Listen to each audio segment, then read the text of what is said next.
Today we'll be discussing a common squat limitation, which is dorsiflexion. Dorsiflexion is the movement of the top of the foot moving in an upward position, bringing the toes closer to the shin. This occurs in the sagittal plane. Common compensations that can occur with dorsiflexion in a squat is forward torso lean, externally rotated feet, heels lifting off the ground, and restricted squat depth.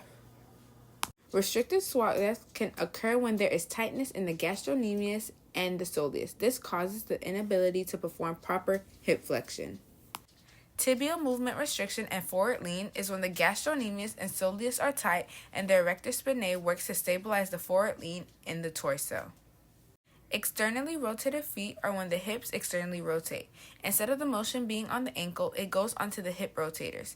It causes overactivation in the gluteus maximus and deep hip rotators. This can cause torque at the knee. Heels lifting off the ground is when the load is shifted onto the forefoot. The base of support is decreased and it puts stress on the toes and knee joint. Now let's discuss two exercises that can help target the muscles limiting dorsiflexion. The first exercise is lateral lunge with heel raise.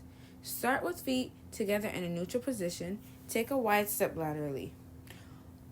On the bent leg, lift the heel off the ground. This forces the ankle joint to dorsiflex by engaging the gastrocnemius and the anterior tibialis.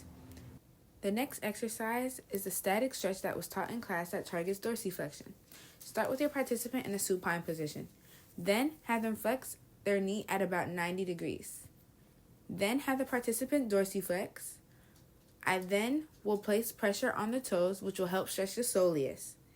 Then they will extend their leg until they can't anymore, and that will help stretch the gastrocnemius.